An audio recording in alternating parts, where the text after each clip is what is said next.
Upon the creation of the German Empire in 1871, the various states that were incorporated into the empire brought with them their history, culture, armies, industries, and critically to us, navies. Before the creation of the empire, the various northern German states, notably Prussia, had been building more modern warships, like central battery ironclads and gunboats. The new empire, under Prussian leadership, had to protect its trade and coastline.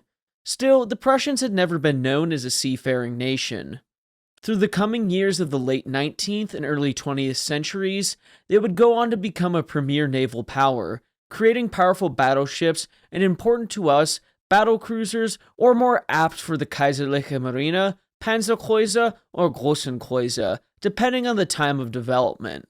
In today's video, we'll cover the development of Germany's battlecruisers, in terms of completed ships that is, from Derfflinger to Hindenburg. The German effort for a new design for the large cruiser started in 1910. The German Naval Department went searching for a new design with some characteristics in mind, namely the increase in caliber of the main battery guns. Because the British had upped their guns to 13.5 inches or 343 millimeters. The Germans, in response, decided that 12-inch or 305mm guns would be an appropriate response. Now, initially, some felt this increase was not necessary, namely the State Secretary Admiral von Tirpitz, due to several factors, including the cost of the increase and his belief that battle ranges would not increase to 10,000 meters or more. He argued that 11-inch or 283mm guns of the previous ships were perfectly suitable for the ranges he envisaged. But after some time and some convincing, Admiral Tirpitz was persuaded. Another major debate was the arrangement and number of turrets. Some wanted 4, others 5, and some wanted the turrets to be in wing positions. Eventually, they decided on 4 turrets along the center line of the ship, 2 turrets forward and 2 turrets aft. Other arguments continued about the armor arrangement and thickness. Those were worked out as the various design options were presented and adjusted. One more major debate in the Navy Department continued, whether the ship should have oil-fired boilers or purely coal-fired ones. People who argued for oil said it would be more efficient and would save on manpower as you would not need stokers on board. On the other hand, the people who argued for coal said that in a time of war, coal was more readily available, and Germany wouldn't have to rely on imports. The designers came to a compromise. 8 of the single coal-fired boilers would be replaced by 4 double-ended oil-fired boilers. I know what I said earlier, but some more debates about the armor scheme occurred, with some questioning the effect of detonating shells on and inside the hull. One of the Naval Department members said, "One must expect that the ship will fill with water forward. Leaks will occur that cannot be sealed with the means available on board. The ship's outer hull, to which the armor is secured, will undoubtedly leak, and the forecastle ahead of the citadel will certainly fill. It could not be kept drained with the means available on board." This comes from Gary Staff's book, German Battlecruisers of World War I, Their Design, Construction, and Operations. Keep that quote in mind, as it will be important to Derfflinger and especially her sister Lutzow.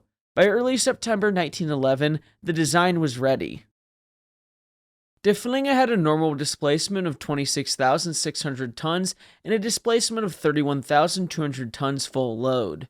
She was powered by 14 coal-fired boilers and 4 pure oil-fired boilers, providing steam for 4 turbines that drove 4 screws, giving the ship a designed 63,000 shaft horsepower, but in reality, the ship could reach 76,634 shaft horsepower, giving the ship a top speed of 26.5 knots. Her armament consisted of 8 12-inch or 305mm 50 caliber guns and twin turrets, with 2 forward and 2 aft. She also carried 12 5.9-inch or 150mm 45 caliber guns, along with 12 3.5-inch or 88mm 45 caliber guns and 4 underwater torpedo tubes, 1 stern tube, 2 broadside, and 1 bow tube. In common with other German battlecruisers, she had an extensive armor scheme, with a main belt of anywhere from 100mm to 300mm or 3.9 inches to 11.8 inches, depending on the part of the ship. Her deck would vary anywhere from 30mm to 80mm, or 1.2 inches to 3.1 inches thick.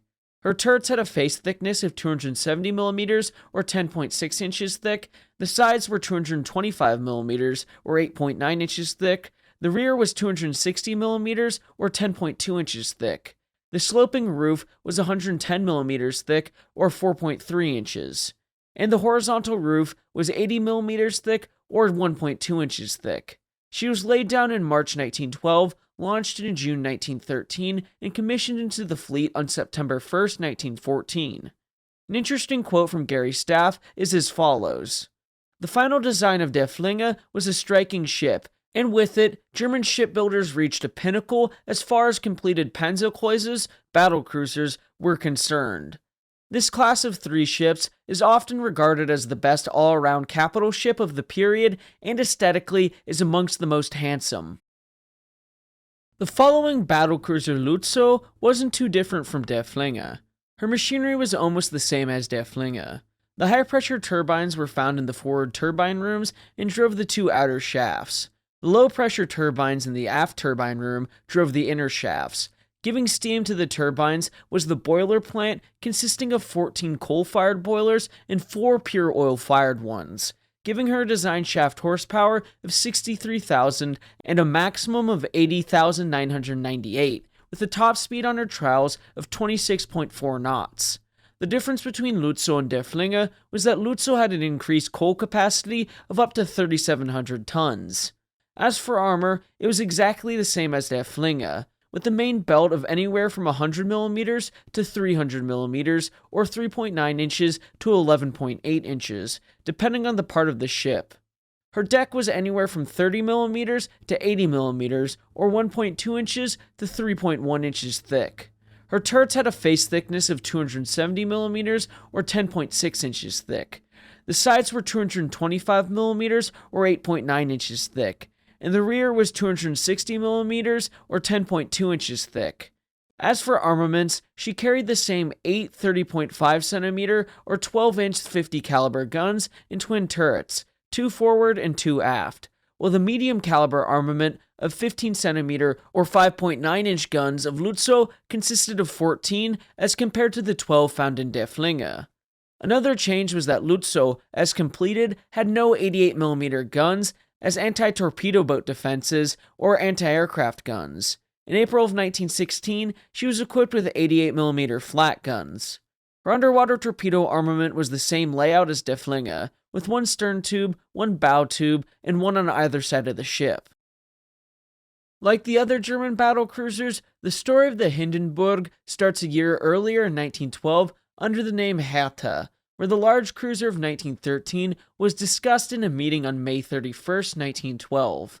Several proposed modifications to the ship were discussed, including new rangefinders like the ones found on the new battleships Bayern and Baden, new turret construction, the reorganization of the engineering spaces, an increase in the number of 15cm or 5.9-inch guns from 14 to 18, with a reduction of 88mm guns from 12 to 8.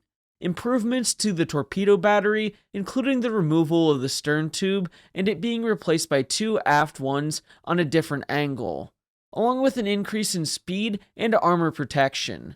Now, not all of these changes were adopted, and in German battlecruisers of World War I, their design, construction, and operations by Gary's staff, His Excellency, the Herr State Secretary, Gross Admiral von Tirpitz, made the following decisions regarding the proposals. A completely new design, as would be required by an extension of the citadel or casemate or other alterations to the ship's form, should be avoided at all costs. The diesel dynamos should not be moved, as this would require an extension of the citadel. To guard against fires, the diesel oil stock should be reduced and insulated. The number of 15cm guns should not exceed 14, and 8.8cm guns should be 8. The munition outfit for the 8.8cm would remain 250 shots per gun. The armament would be as for Ersatz-Kaiserin Augusta or the Lutzow. Other ideas were taken into consideration for the new ship, like a reduction in the thickness of the bow armor to compensate for the weight increase due to the new turret construction and increased torpedo caliber, along with considerations for an increase in the size of the main battery to 35cm or 15-inch guns. The cost and size increase required for such a change was not acceptable for the time being. Still, several changes did occur that were approved by the Kaiser in April of 1913. These being, 1. A quick loading device for the broadside torpedoes was installed, which consequently meant the armor deck above the broadside room was set higher by half a meter. 2. A searchlight was added to the foremast. 3. The middle passageway was laid out for better isolation of the 15cm munitions chamber lying in the boiler bunkers. 4. The ventilators for the boiler rooms were all apart from 2 below the armored deck, for the greater part in the boiler bunkers. 5. The crew number was increased by 50. 6. The central superstructure on the upper deck was lengthened for better cabin accommodation. The armor of Hindenburg was similar to that of Derfflinger. However, the sloping of the turret roofs was 150mm instead of the 110mm found on Derfflinger. Bow armor was changed along with the changes to the forwardmost armor, being thicker and attached through riveting instead of bolting. As mentioned earlier, the armament of Hindenburg was different from that of the other two in this class, differing in several ways. The turret hood was done away with, and only one bearing telescope between the two guns. The manual backup for traversing the turret was replaced with an auxiliary electric drive. This performed better than the previous manual drive. Again, taking from Gary's staff here, the elevation of the guns was 5.5 degrees to 16.5 degrees from the outset. The major difference in the turrets compared to Derfflinger and Lutzow was that all turrets were arranged with elevators, the same as the 4 D turrets of those ships. The shell elevators ran from the shell loading position to a position between the barrels in the vicinity of the locks. The shell was pushed by a mechanical reloader to the aft of the loading tray, which swung the shell behind the breech. A hydraulic rammer pushed home the shell. Each elevator could service either gun. Another important change was the streamlining of the elevators servicing the guns, saving weight and increasing the speed of loading. Hindenburg's machinery was similar to that of Derfflinger and Lutzow. The changes were made in the arrangement of the boilers, where the coal-fired boilers went versus where the pure oil-fired ones went. As for her particulars, she was laid down on October 1st, 1913, launched on August 1st, 1915, and commissioned on May 10th, 1917. Having a design displacement of 26,947 tons and a full load displacement of 31,500 tons.